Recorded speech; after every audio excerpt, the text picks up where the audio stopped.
वो राज मंदिर की महाराज मंदिर की मंदिर पर चढ़ जाएंगे जहाँ पे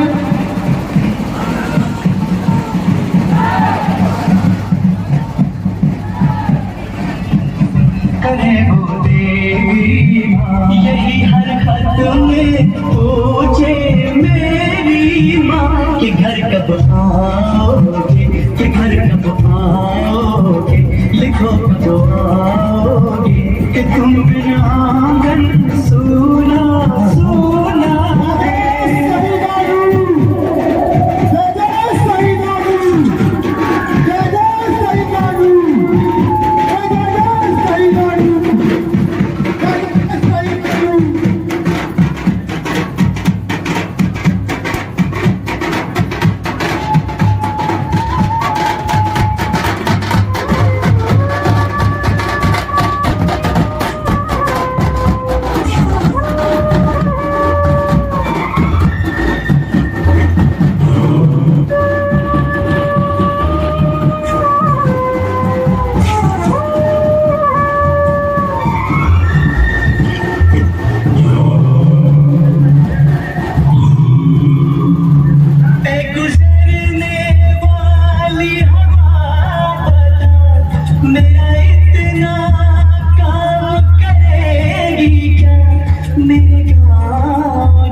सतना, मैहर, नागौर, जहां जहां से भी इस आयोजन में सम्मानीय अतिथि पधार चुके हैं, मैं आप सभी का हार्दिक स्वागत वंदन अभिनंदन करता हूं।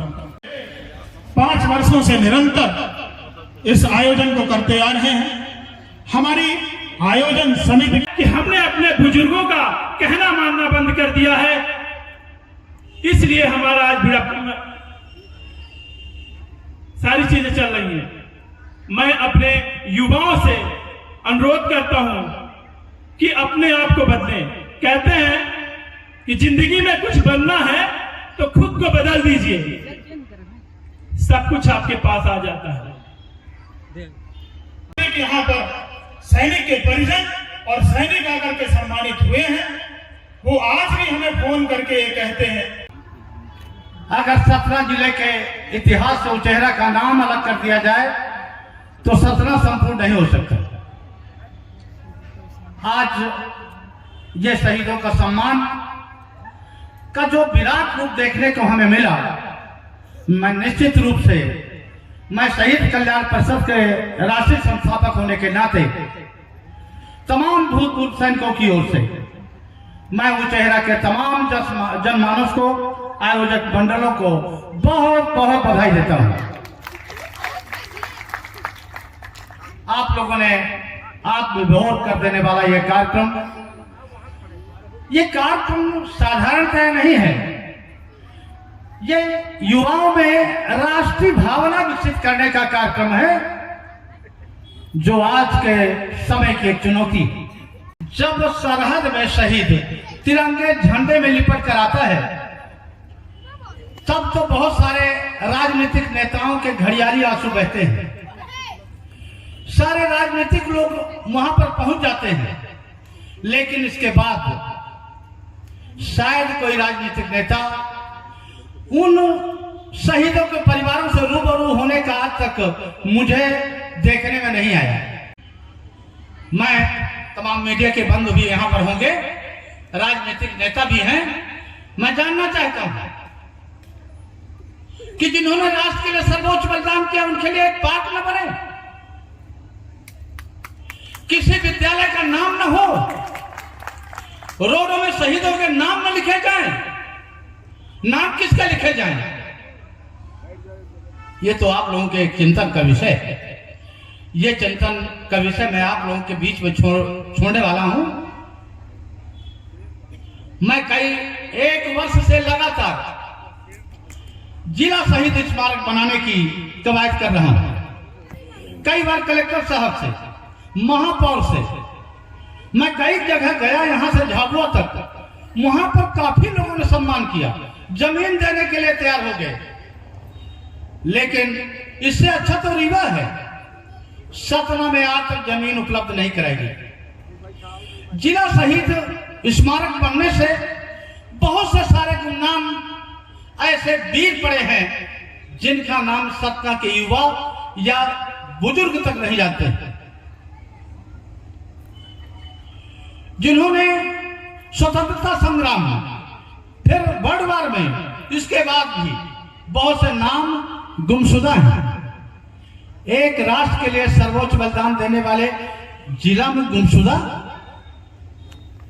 मैं जाते जबाते एक बार मुचेहरा के लोग हैं, ऊंची आवाज में एक आवाज देंगे, भारत माता की, भारत माता की, भारत माता की, वंदे वंदे।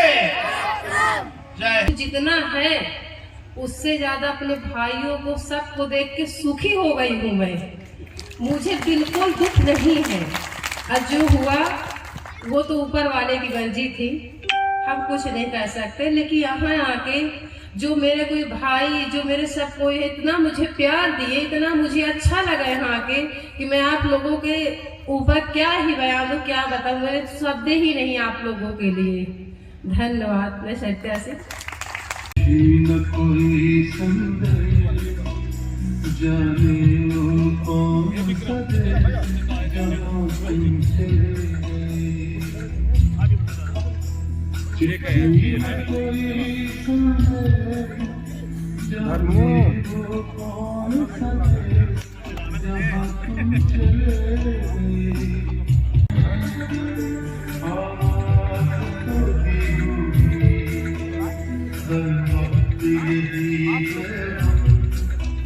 उस वक्त कहाँ थे, कहाँ तुम चले गए।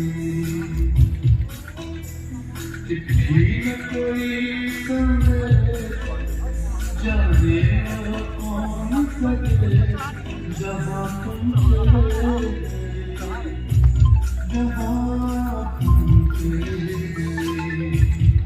सम्मानीय रवि प्रताप सिंह जी खुद सेना में 20 साल सेवाएं दे चुके हैं। तालियां बजाते रहिए, आप हौसला बढ़ाते रहिए हम सभी का।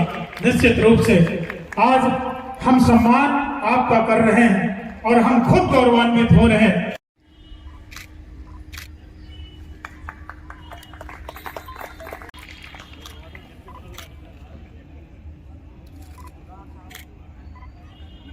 हमारे संजय दादा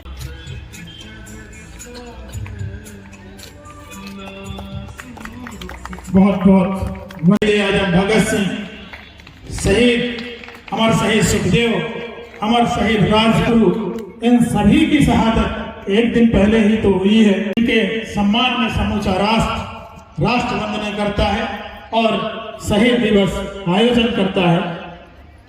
लक्ष्मीबाई, वीरांगना लक्ष्मीबाई, श्रद्धेय श्री मोतीलाल गोयल जी, वक्ता और विशिष्ट अतिथि सम्मानीय पुष्पेंद्र प्रताप सिंह जी से कि वो मंच पर अपनी उपस्थिति प्रदान करने का कष्ट करें। स्मृतियां कभी भुलाई नहीं जा सकेंगी। सम्मानीय मोतीलाल गोयल जी आज के कार्यक्रम के सम्मानीय मुख्य अतिथि। हमारा जिला तमाम ऐसी चीजों के लिए जाना जाता है, उनके उद्बोधन के लिए भी हमारा जिला जाना जाता है। ऐसे प्रखर वक्ता, ऐसे समाज सेवी। बंधुओं, गर्व इस बात का है कि अमर शहीद के जो परिजन हैं आज हमारे साथ यहाँ पर उपस्थित है। बंधुओं, शब्द नहीं है मेरे पास। धन्य है वो माताएं जिन्होंने इन वीरों को जन्मा है। बंधुओं, बहुत बड़ा कर्ज है हमारे ऊपर, पता नहीं हम इसे कैसे चुका पाएंगे। मैं अपने अंतरात्मा से, हृदय की गहराइयों से अमर शहीदों के परिजनों को प्रणाम करता हूं, उनको नमन करता हूं।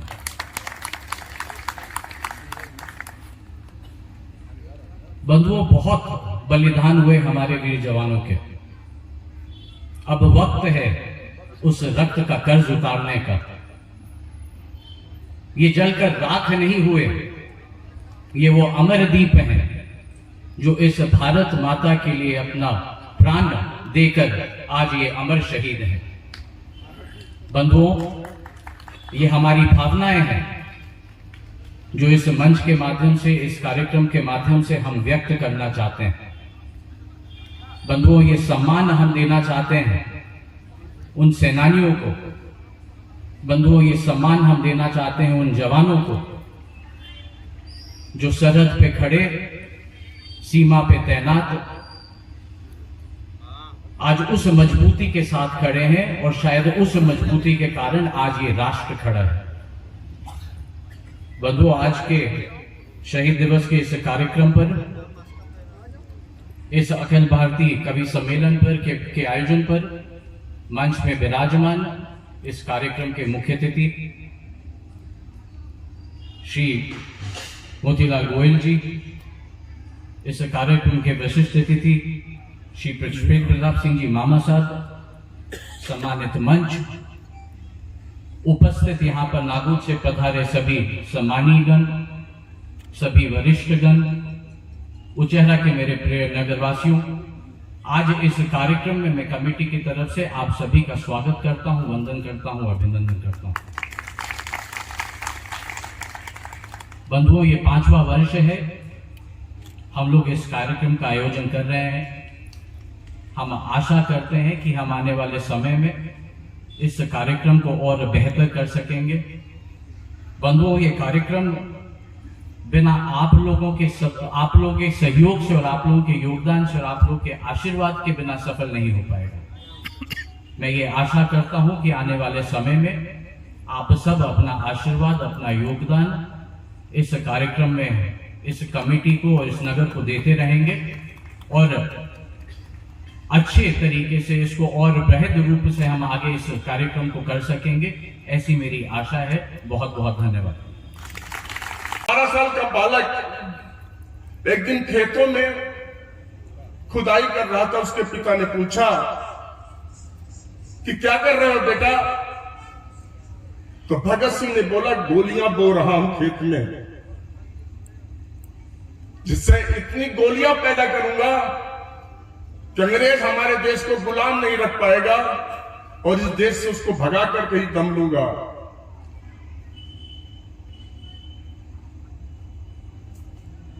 ऐसे वीर कब पैदा होते हैं? वो 12 साल के भगत सिंह ने अंग्रेजों से लोहा लेने के लिए संकल्प ले लिया। जलियांवाला बाग को देख करके हर मिलिट्री में जाने वाला सैनिक उसी उम्र में संकल्प लेता है कि मुझे देश के लिए मरना है, देश के लिए लड़ना है। वो किसी पैसे के लिए नहीं जाता है। हम सब लोग हल्के में कह देते हैं परिस्थितियां हैं, गरीब है इसलिए मिलिट्री में चला गया, ऐसा नहीं है। उसके पास भी हजार रास्ते हैं अपनी जिंदगी जीने के लिए, जिंदगी चलाने के लिए। जब कोई जज्बा अंदर से उठता है तब वो सैनिक बनता है, तब वो सैनिक में जाके भर्ती होता है। दिन पहले भगत सिंह को फांसी पे चढ़ा दी गई थी। सुबह फांसी होनी थी, एक दिन पहले उनको फांसी के तख्त पे चढ़ा दिया गया था और चोरी से ट्रक में लाद कर उनका शरीर ले जाकर के जलाने का कुत्सित प्रयास अंग्रेजों ने किया था। लेकिन जिस ट्रक में उनका शव ले जाया जा रहा था, उसका ड्राइवर, उसको लगा कुछ तो गड़बड़ है। 2-3 हिंदुस्तानी सैनिक उसकी ड्यूटी में थे जिनको जाकर के लकड़ी में उनको जला देना था। उन्होंने एक जगह ट्रक रोक करके पूछा, भाई क्या है इस गाड़ी के अंदर?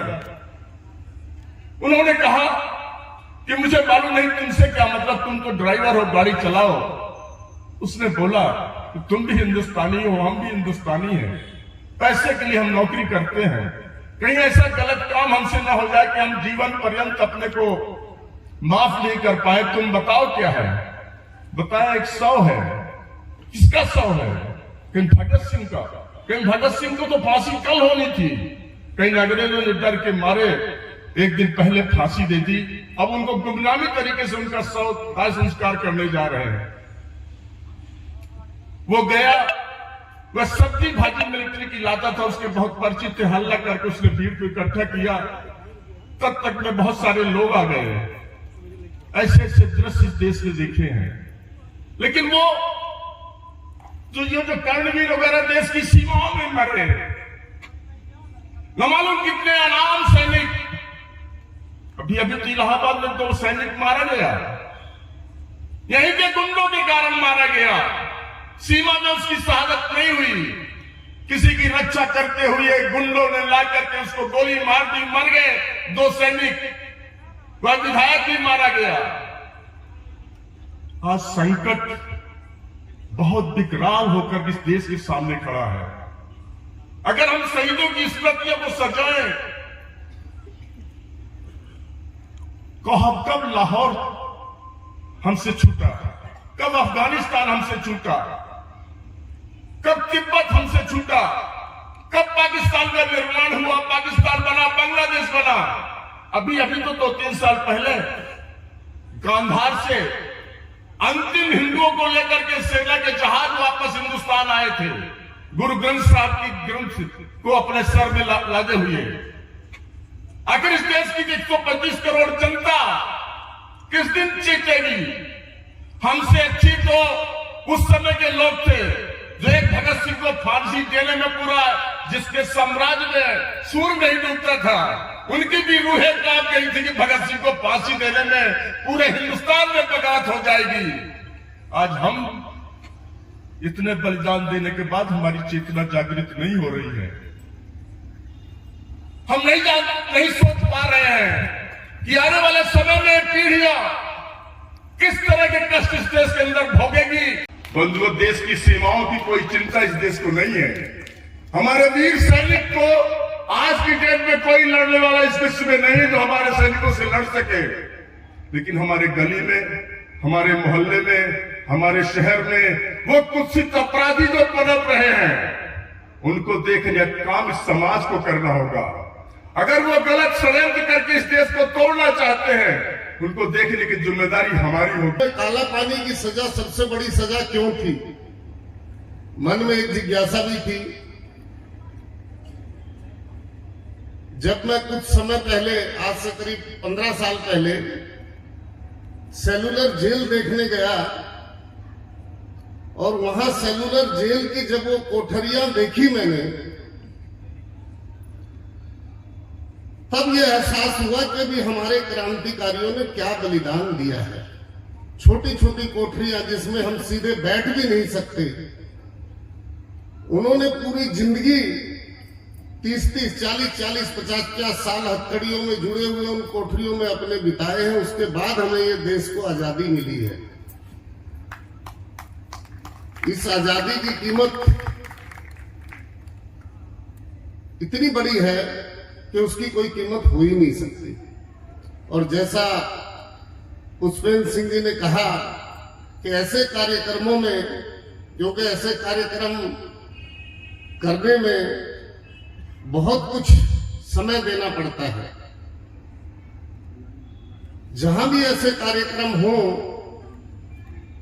अमर शहीदों के सच्ची श्रद्धांजलि उनको यही होगी कि भी हम उस कार्यक्रम में, चाहे जो भी समय हमारे पास है, देश को भी हम वही, हमारी और अमर शहीदों को श्रद्धांजलि होगी कि हम उस कार्यक्रम में पधारें और उन्हें अपने अंतरात्मा से, अपनी ओर से उनके परिवार को श्रद्धांजलि अर्पित करें उन अमर शहीदों को, ताकि उनके परिवार को ये लगे कि कहीं न कहीं जो हमने कष्ट सहा है उसके बारे में देश के हर व्यक्ति को पता है कि भी उसकी कहीं न कहीं क्या कीमत है। मैं ज्यादा न कहते हुए एक बार पुनः इस कार्यक्रम के लिए जो भी एक कमेटी है उसको अपनी ओर से बधाई देता हूं और आप लोगों से एक ही निवेदन करता हूं कि मुझे जहां भी ऐसे कार्यक्रमों में, जब भी कोई उचेहरा में कार्यक्रम हो, जिस रूप में जिस लायक समझे, मैं आप लोगों के साथ हूं। धन्यवाद। जयपुर राजस्थान से उपस्थित हैं। इस कार्यक्रम में उपस्थित हैं गजेंद्र प्रियांशु जी, आपके बीच में हैं। अपने तेवर काला जी कवि हैं, हमारे बीच हैं।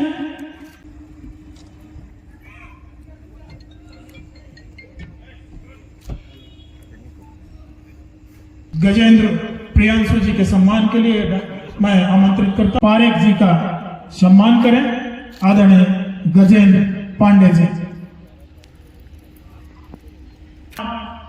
किरण ताम्रकार जी के कर कमलों से ओस के तूफान का सम्मान करने के लिए राम भदावर, जिसका नाम है इटावा, उत्तर प्रदेश की धरती से चल करके मैं आमंत्रित करता हूं निरंजन प्रजापति जी को, नगर परिषद उचेहरा के सम्मानीय अध्यक्ष आदरणीय आनंद बहादुर सिंह जी को, कि वो आए। जो सबका सम्मान करते हैं उनका सम्मान तो समाज करता है। मैं चाहता हूं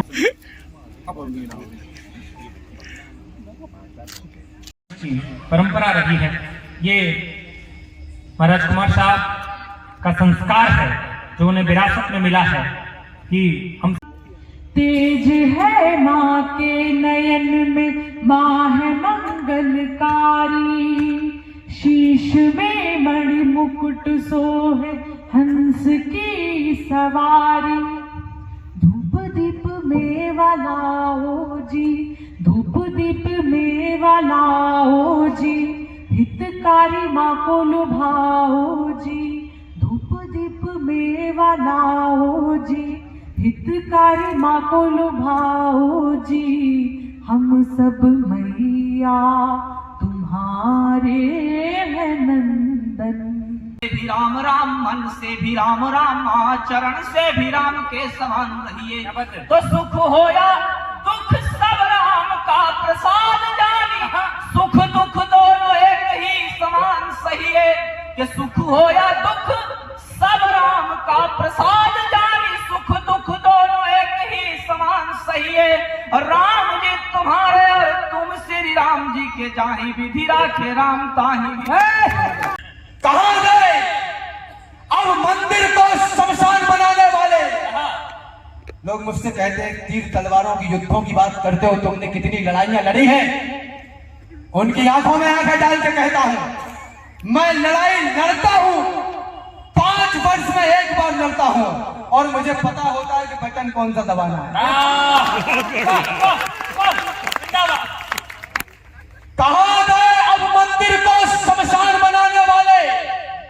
कहां गए भगवान राम पर प्रश्न उठाने वाले? है कहां अवध को जलिया वाला बाग बनाने वाले? और कहां मर गए भक्तों पर गोली चलवाने? माटी के रंग अंग अंग से सनेगा कौन? सदियों से सदियों तक ठनते रहे हैं जो बलिदानी दानों की खातिर ठनेगा कौन? और उपवन में सभी फूल होंगे सुकोमल, तो सुमनों के रक्षणार्थ कांटे जनेगा कौन? और जननी जनेगी सुकुमारी सुकुमार यदि, तो फिर रणचंडी और नाहर जनेगा। के लिए पानी का गिलास लिए खड़ी रही। एक बार जोरदार तालियां बजाकर कार्यक्रम को पुनः जीवन करिए। जो लोग जा रहे हैं, मैं ईश्वर करे इसके फेफड़े सलामत रखे। बीत गए जो लम्हे वापस आते नहीं दोबारा। प्यारा है एक एक पल जी लो, कभी जहर यदि पीना हो तो खुशी खुशी उसको भी पी लो। हमने दर्द दिलों में रख कर यूं एहसान उतारा, हैं वापस आते नहीं दोबारा। महकने लगी हुआ दीदार तेरा जब से, बौराए हैं कान सुने इजहार तेरा जब से। क्या बात है? व्याकुल सी ये धरा हृदय की तेरी राह तके, व्याकुल सी ये धरा हृदय की तेरी राह तके।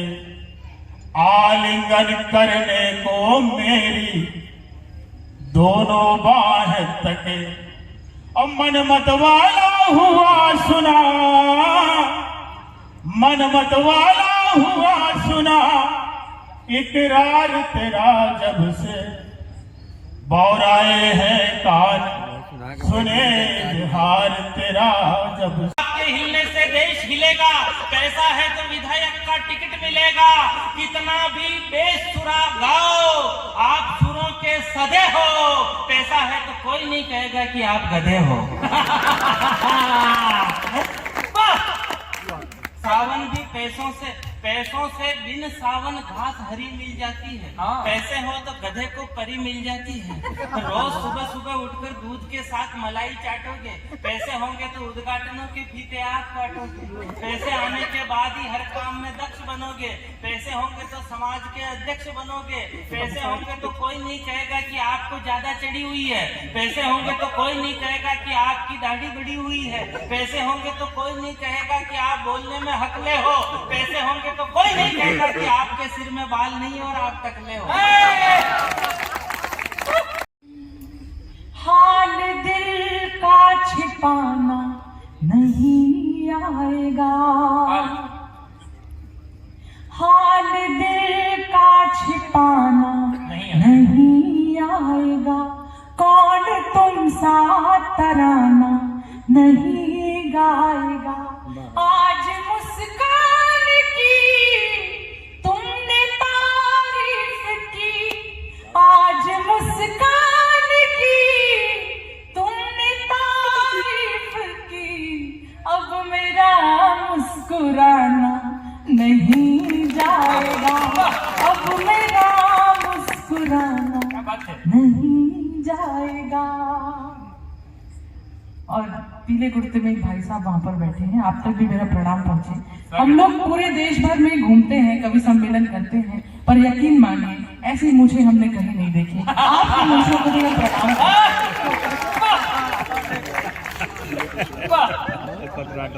एक बार अच्छे से ताली बजाओ, आगे से लेकर पीछे तक।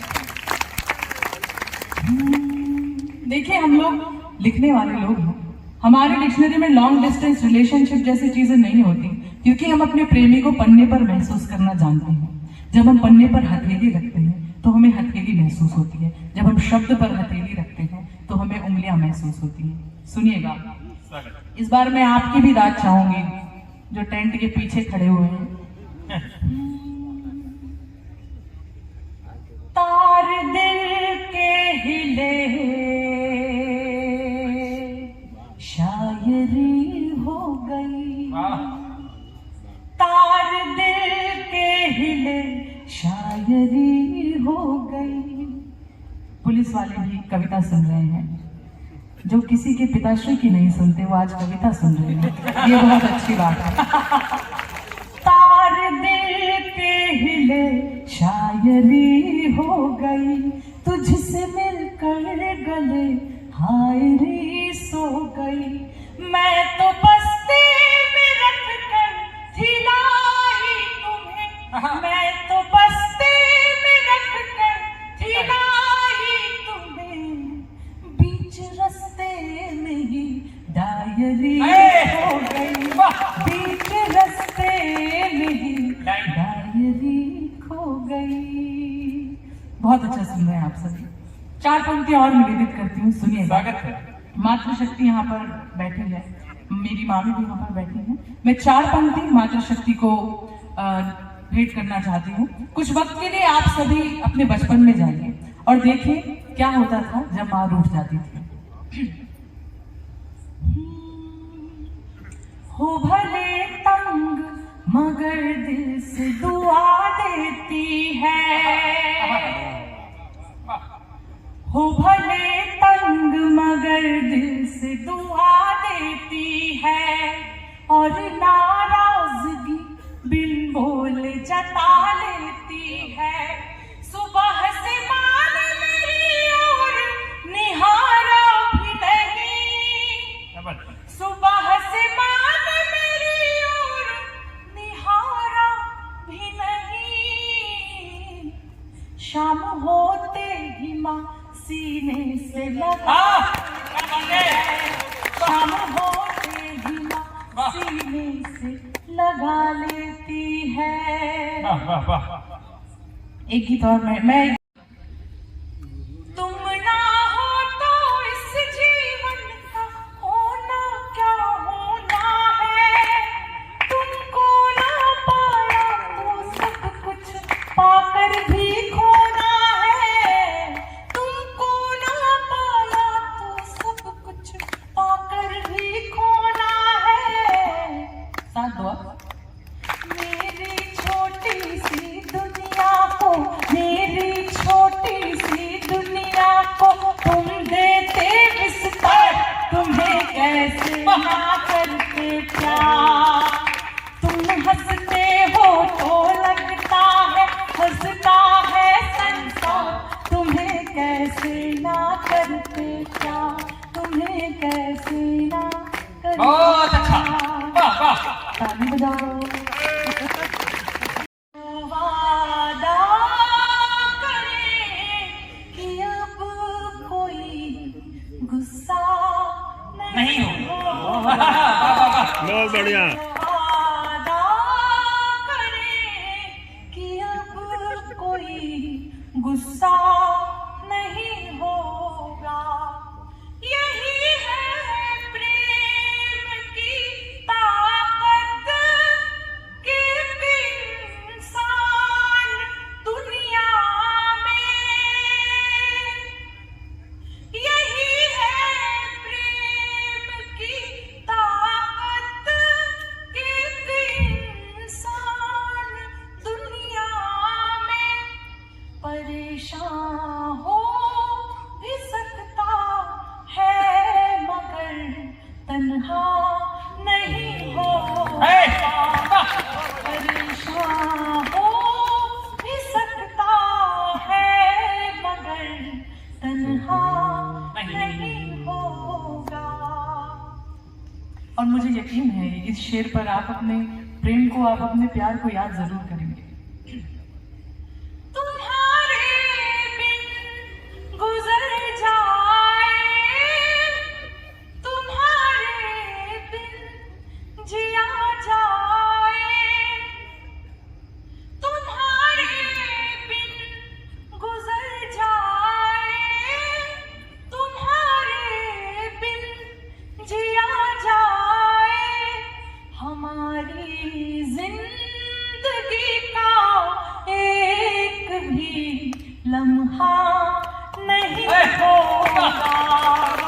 हमारी जिंदगी का एक भी लम्हा नहीं होगा। ज़माना देख आए और दुनिया घूम आए हम। सर आपकी खांसी का असर यहाँ तक पहुंचा। ज़माना देख आए और दुनिया घूम आए हम। भले हैं लोग फिर भी माँ कोई तुम सा नहीं होगा। भले हैं लोग फिर भी माँ कोई तुम सा नहीं होगा। और ये शेर टूटे दिल वालों के लिए। बड़े नादान हो तुम भी,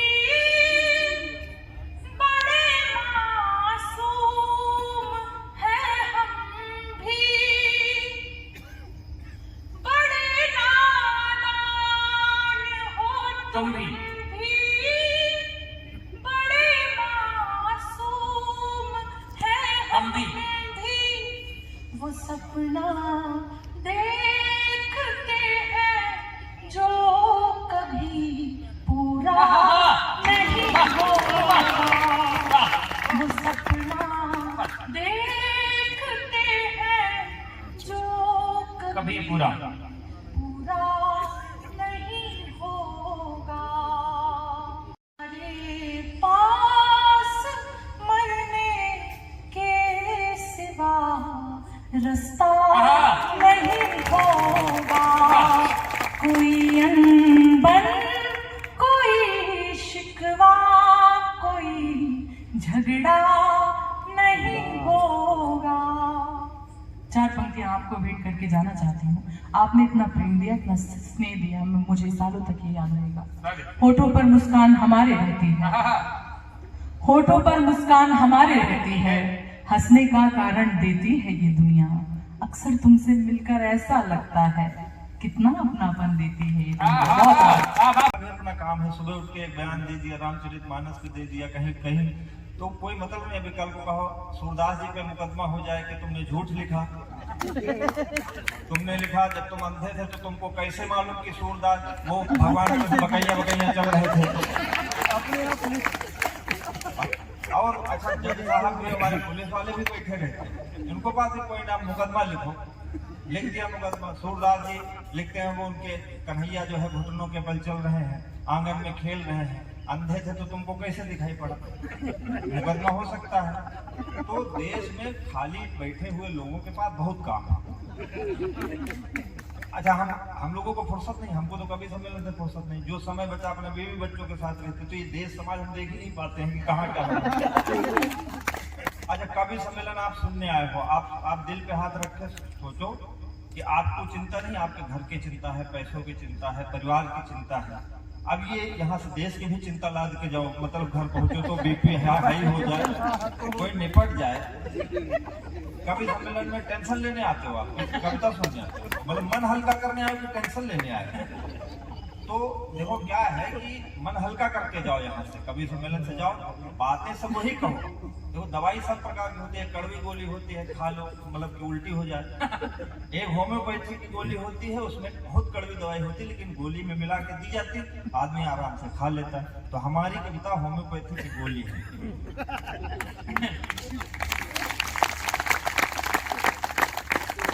जो मैं कहूँगा तो समझना कुछ और। चले आओ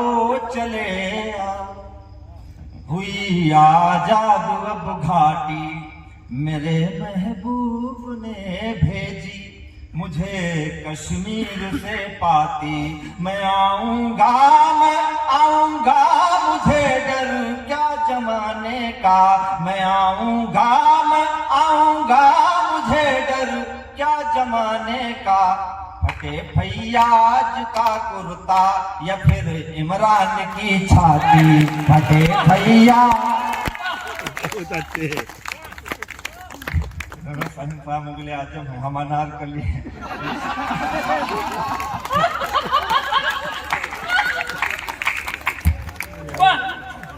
बैठे ऐसा टेढ़ा कर तुम्हें बता देंगे। मस्त होके जाओ, आनंद में कवि सम्मेलन है। तो फटे फैयाज का कुर्ता या फिर इमरान की छाती। अब वो क्या है कि पड़ोसी देश है बेचारा, कहता है कि अब देखो इन पंक्तियों को सुनना कि हुए मोती खफा मुझसे जो मैंने सीपियां तोड़ी। हुए मोती खफा मुझसे जो मैंने सीपियां तोड़ी। मेरी छत पर जो निकला चांद उसने खिड़कियां तोड़ी। मेरा महबूब रोया आज जब मुझसे गले मिलकर। मेरा कश्मीर रोया आज जब मुझसे गले मिलकर। पड़ोसन रूठ बैठी उसने अपनी चूड़ियां तोड़ी। पड़ोस मैंने घर से उसे निकाला, सागर जिसके लिए खंगाला।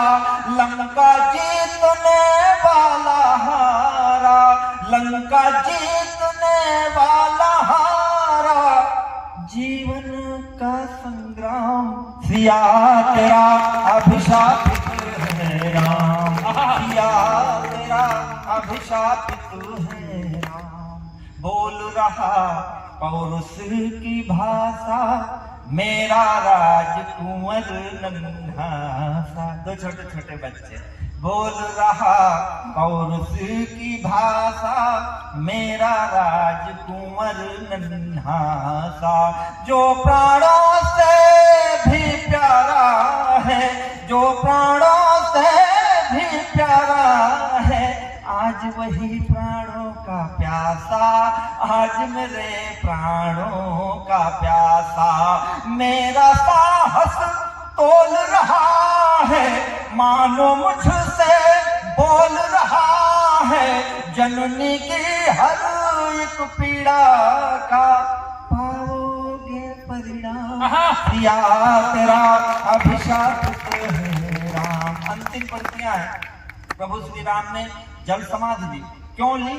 शायद वो कुछ कारण रहा होगा कि मेरी तरफ से है कि प्रभु श्री राम से की अभिशापित है राम। तात मुझे करके बनवासी, आप हुए गोलोक निवासी।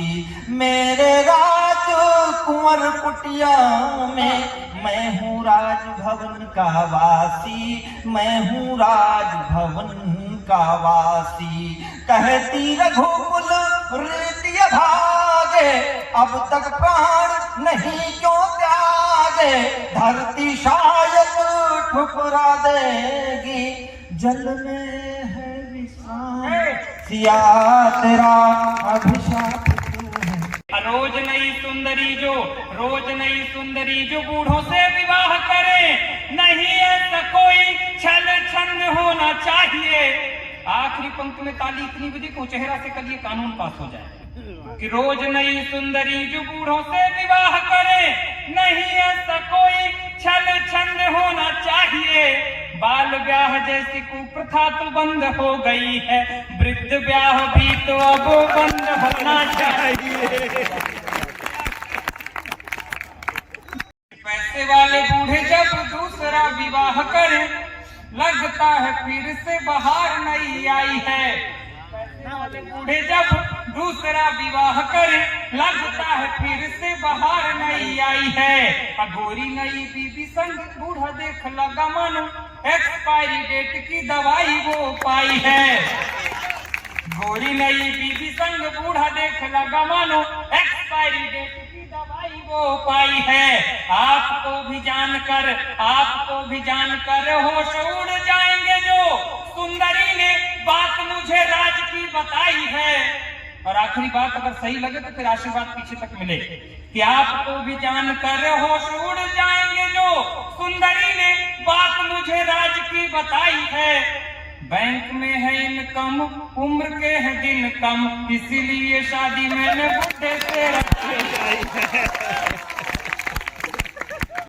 खुदाई हुई और शिवलिंग निकला बाबा विश्वनाथ के वहां से। लोगों ने कहा कि फंवारा है। मैंने कहा कि देखकर फंवारा तो तुम्हारा छूट गया है, बदतमीजों ये फंवारा नहीं है, ये शिवलिंग ही है। तो फिर कहा कि अभी क्यों निकला? मैंने कहा प्रभु श्री राम का जन्म हुआ था तो जोगी का वेश धारण करके अवधेश नरेश दशरथ के द्वार पर खड़े होकर भोले बाबा ने कहा था कि तेरे लल्ला के दर्शन करवा दे। जब कृष्ण का जन्म हुआ था तो यशोदा के द्वार पर खड़े होकर बाबा ने कहा था कि तेरे लाल के दर्शन करवा दे। तो ये अभी क्यों निकला? ये बात अगर अशोक चारण ने कह दी हो तो फिर मुझे बताइएगा कि मैं मर्दों के बीच खड़ा हूं, मुर्दों के बीच नहीं खड़ा हूं। 4 पंक्तियां सौंप रहा हूं आपको, सुनिए। अगर जो कहने का जो तथ्य मैं लेकर आया हूं आपके बीच, देर तक तालियों की गड़गड़ाहट मुझे यूं लगे कि मैं बाबा विश्वनाथ की उस कॉरिडोर में शिव भक्तों के बीच में खड़ा हूं और राम भक्तों के बीच खड़ा हूं। 4 पंक्तियां निवेदित कर रहा हूं, सुन लीजिएगा कि युगों पूर्व दंभ का जो स्तंभ देश में बना था, ऐसे अवलंब को उजाड़ कर आ गए। कि युगों पूर्व दंभ का जो स्तंभ देश में बना था, ऐसे अवलंब को उजाड़ कर, ऐसे अवलंब को उखाड़ कर आ गए। खुद को महान मान अपमान करते थे, उस अभिमान को उजाड़ कर आ गए, उस अभिमान को उजाड़ कर आ गए तो उजली सी राह को जो स्याह कर सकते थे उसको जटाओं से पछाड़ कर आ गए, उसको जटाओं से पछाड़ कर आ गए। तो राम जी के मंदिर का निर्माण देखने को महादेव धरती को फाड़ कर आ गए। बहुत अच्छे।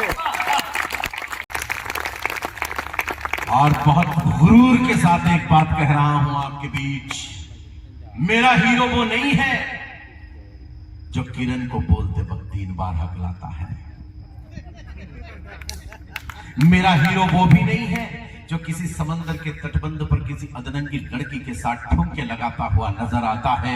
अरे मुझे गर्व है ये कहने में, मेरा हीरो आज भी वो विवेकानंद है जो शिकागो विश्व धर्म सम्मेलन में खड़े होकर जब ये बात कहता है कि प्रिय अमेरिका वासी भाइयों और बहनों, तो अमेरिका वालों के कान खड़े हो जाते हैं।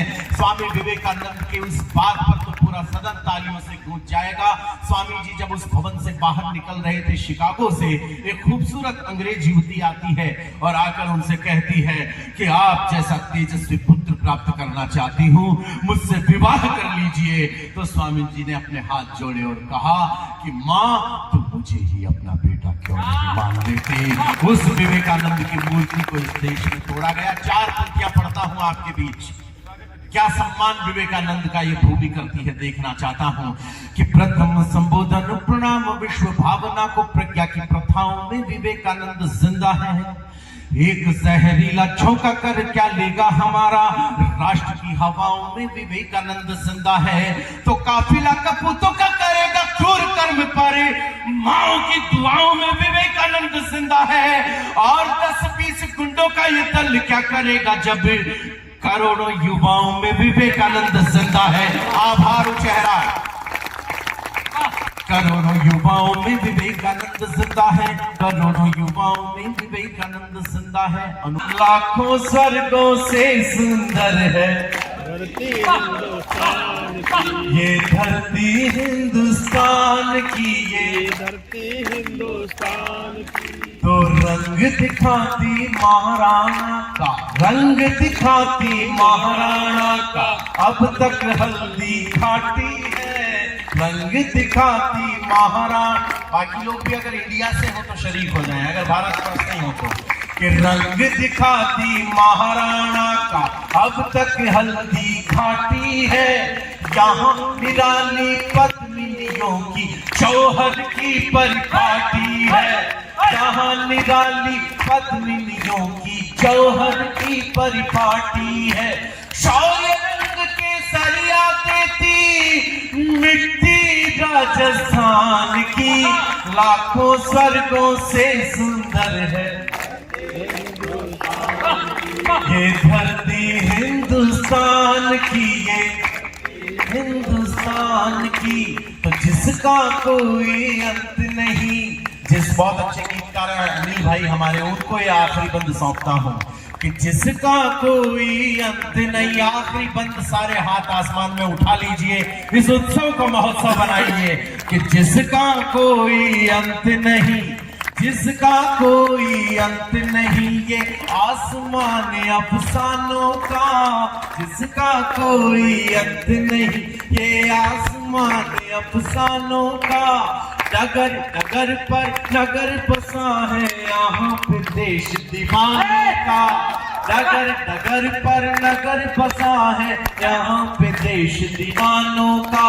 तो जिस गोकुल में, जिस गोकुल में, जिस गोकुल में बच्चा बनने की इच्छा भगवान की, लाखों स्वर्गों से सुंदर है धरती हिंदुस्तान की। तो ऋषियों मुनियों की तपस्थली, ऋषियों मुनियों की तपस्थली, ईश्वर के वरदान की, लाखों स्वर्गों से सुंदर है धरती हिंदुस्तान की। ये आयोजन आज शहीद सम्मान के साथ शुरू हुआ और राष्ट्र आराधना के साथ बंद हुआ।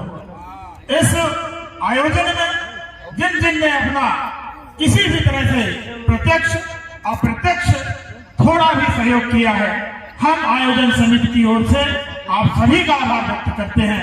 आभार व्यक्त करते हैं अपने कवियों का। सच बता रहा हूं, किसी ने पैसे की बात नहीं की, हंसी मजाक अपनी जगह है। जो हमने कहा वो स्वीकार किया और अपने वो चेहरा तकाए। आप सभी का बहुत बहुत आभार। आप टीआई साहब का आभार है, पूरे कार्यक्रम में उपस्थिति आपकी रही। नगर के तमाम प्रबुद्ध जनों का आभार है, पत्रकार साथियों का आभार है। बहुत बहुत आभार, बहुत बहुत धन्यवाद।